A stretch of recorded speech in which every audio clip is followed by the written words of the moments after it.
তোমালোকে জানানে ফ্ৰেজ আৰু ক্লজ কি? ইংৰাজী ব্যাকৰণ শিকিবলৈ ল'লে ফ্ৰেজ আৰু ক্লজ ভালকৈ নাজানিলে আমি ব্যাকৰণ শিকাত যথেষ্ট সমস্যাৰ সন্মুখীন হ'ম। সেয়েহে ফ্ৰেজ কি আৰু ক্লজ কি এই কথাখিনি জানি লোৱাটো খুবেই দৰকাৰ। ফ্ৰেজ হৈছে একাধিক শব্দৰ সমষ্টি। ফ্ৰেজ হৈছে একাধিক শব্দৰ সমষ্টি, গ্ৰুপ অফ ৱৰ্ডছ, কিছুমান শব্দৰ সমষ্টি। আৰু এই গ্ৰুপ অফ ৱৰ্ডছসমূহে বাক্যটোত বহি বাক্যৰ অৰ্থ কেতিয়াও সম্পূৰ্ণ কৰিব নোৱাৰে, তথাপি ই বাক্যটোৰ পূৰ্ণাংগ অৰ্থ প্ৰকাশ কৰাত সহায় কৰিব পাৰে। ফ্ৰেজ এটাই বাক্যত বহি বাক্যটোৰ অৰ্থ প্ৰকাশ কৰাত সহায় কৰিব পাৰে, কিন্তু ই নিজেই সম্পূৰ্ণ অৰ্থ প্ৰকাশ কৰিব নোৱাৰে। আৰু ইয়াত কোনো ধৰণৰ ছাবজেক্ট আৰু ভাৰ্ব নাথাকে। কোনো ধৰণৰ ছাবজেক্ট বা ফিনিট ভাৰ্ব নাথাকে। ইয়াত প্ৰিপজিশ্যন থাকিব পাৰে বা অন্যান্য শব্দসমূহ থাকিব পাৰে। এই শব্দসমূহৰ সমষ্টিৰ জৰিয়তে একোটা ফ্ৰেজ গঠিত হয়। আৰু এই ফ্ৰেজসমূহ আমি ইংৰাজী ব্যাকৰণ বহুত ধৰণৰ পাওঁ, সেইসমূহ আমি বিস্তৃতভাৱে আলোচনা কৰিব লাগিব, কৰিম আমি আলোচনা। কিন্তু তাৰ আগতে প্ৰথমতে আমি ফ্ৰেজ কি আকৌ এবাৰ কৈছোঁ। ফ্ৰেজ হৈছে শব্দসমূহৰ সমষ্টি, একাধিক শব্দৰ সমষ্টি, গ্ৰুপ অফ ৱৰ্ডছ, যিসমূহ শব্দৰ লগ লাগি এটা অৰ্থ প্ৰকাশ কৰে আৰু সেই গ্ৰুপ অফ ৱৰ্ডছ বা শব্দ সমষ্টিসমূহ বাক্যত বহি অৰ্থ প্ৰকাশ কৰাত, কোনো এটা বাক্যৰ অৰ্থ প্ৰকাশ কৰাত সহায় কৰে। ই সহায়ক হিচাপেহে কাম কৰে, ই নিজে সম্পূৰ্ণ অৰ্থ প্ৰকাশ কৰিব নোৱাৰে। তাৰ বিপৰীতে ক্লজ হৈছে এটা বেলেগ ধৰণৰ। ক্লজত ছাবজেক্টো থাকিব লাগিব আৰু ভাৰ্বো থাকিব লাগিব। ক্লজত ছাবজেক্ট আৰু ফিনিট ভাৰ্ব দুয়োটাই থাকিবই লাগিব। আৰু ক্লজসমূহ বাক্য খণ্ড বা খণ্ড বাক্য বুলি কওঁ। আৰু সাধাৰণতে দুটা ধৰণৰ আমি ক্লজ দেখিবলৈ পাওঁ। এটা হৈছে প্ৰিন্সিপাল ক্লজ আৰু এটা হৈছে ছাবঅৰ্ডিনেট ক্লজ। এতিয়া প্ৰিন্সিপাল ক্লজটোক ইণ্ডিপেণ্ডেণ্ট ক্লজ বুলিও কোৱা হয় আৰু ইটো হৈছে ছাবঅৰ্ডিনেট ক্লজ।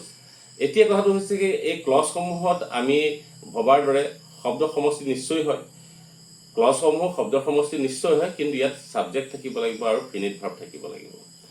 যদিহে ছাবজেক্ট নাথাকে বা ফিনিট ভাৰ্ব নাথাকে, তেতিয়াহ'লে কোনো বাক্য গঠিত হ'ব নোৱাৰে, মানে ক্লজ গঠিত হ'ব নোৱাৰে। যিহেতু ক্লজসমূহকে বাক্য বা খণ্ড বাক্য বুলি কোৱা হয়। বাক্যৰ এটা অংশ বা দুটা অংশ হ'ব পাৰে। দুটা অংশ যদি হয় তেতিয়াহ'লে আমি দুটা ক্লজ থাকিব এটা বাক্যতে। যিহেতু আমি কৈছোঁ ক্লজসমূহ একাধিক বাক্যৰ সমষ্টি হ'ব পাৰে, আৰু ইয়াতে এটা বাক্য দুটা তিনিটা অধিক ক্লজ থাকিব পাৰে, অধিক ক্লজ বা খণ্ড বাক্য থাকিব পাৰে। আৰু এইসমূহক আমি কিছুমান সংযোজকৰ দ্বাৰা এটা বাক্য দুটা তিনিটা বাক্যক লগাই এটা বাক্য কৰিব পাৰোঁ। আৰু এই ক্লজসমূহ মেইনলি দুটা ভাগত বিভক্ত কৰা হয়। এটা হৈছে প্ৰিন্সিপাল ক্লজ আৰু আনটো হৈছে ছাবঅৰ্ডিনেট ক্লজ। প্ৰিন্সিপাল ক্লজটোক কেতিয়াবা ইণ্ডিপেণ্ডেণ্ট ক্লজ বুলিও কোৱা হয়, কাৰণ ই স্বাধীনভাৱে নিজৰ অৰ্থ সম্পূৰ্ণ প্ৰকাশ কৰিব পাৰে। ইয়াত ছাবজেক্টো থাকিব আৰু ফিনিট ভাৰ্বো থাকিব। তেনেকৈ যিটো ছাবঅৰ্ডিনেট ক্লজ বুলি আমি পাইছোঁ, সহায়ক যিটো, সেই ছাবঅৰ্ডিনেট ক্লজটো তাতো ফিনিট ভাৰ্ব থাকিব, তাতো ছাবজেক্ট থাকিব, কিন্তু ই সম্পূৰ্ণৰূপে নিজে অৰ্থ প্ৰকাশ কৰিব নোৱাৰে।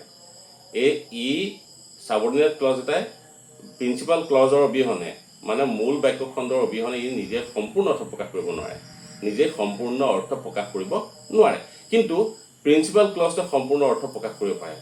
প্ৰথমতে আমি ক্লজ কি বুজিলোঁ আৰু ফ্ৰেজ কি বুজিলোঁ। ফ্ৰেজ মানে হৈছে, মই আকৌ কৈছোঁ, ফ্ৰেজ হৈছে একাধিক শব্দৰ সমষ্টি, য'ত ছাবজেক্ট আৰু ভাৰ্ব নাথাকে, ছাবজেক্টো নাথাকে, ফিনিট ভাৰ্বো নাথাকে। শব্দসমূহৰ সমষ্টি বাক্যত বহে, ই এডজেক্টিভ এডভাৰ্ব হিচাপে কাম কৰিব পাৰে, নাউন হিচাপেও কাম কৰিব পাৰে। আৰু তাৰ বিপৰীতে ক্লজসমূহ হৈছে ছাবজেক্ট আৰু ভাৰ্বৰ সমষ্টি। ছাবজেক্টটো থাকিব, প্ৰেডিকেটো থাকিব, মানে ছাবজেক্ট আৰু ভাৰ্ব থাকিবই লাগিব। আৰু এই ছাবজেক্ট আৰু প্ৰেডিকেট মিলি এটা সম্পূৰ্ণ বাক্য হ'ব পাৰে, কেতিয়াবা সম্পূৰ্ণ অৰ্থ নিজে প্ৰকাশ কৰিব নোৱাৰিবও পাৰে, যদিহে মেইন ক্লজ নাথাকে। যিহেতু ক্লজসমূহ দুটা ভাগত বিভক্ত, ক্লজসমূহ দুটা প্ৰধান প্ৰকাৰৰ থাকে।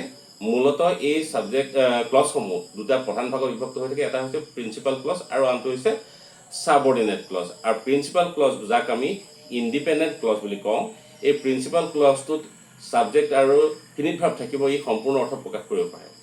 আনহাতে তাৰ বিপৰীতে থকা যিটো সাবঅৰ্ডিনেট ক্লজ ই সম্পূৰ্ণ অৰ্থ নিজেই প্ৰকাশ কৰিব নোৱাৰে, কিন্তু যদিহে তাৰ লগত প্ৰিন্সিপাল ক্লজটো বা ইণ্ডিপেণ্ডেণ্ট ক্লজটো নাথাকে, মেইন ক্লজটো যদিহে নাথাকে।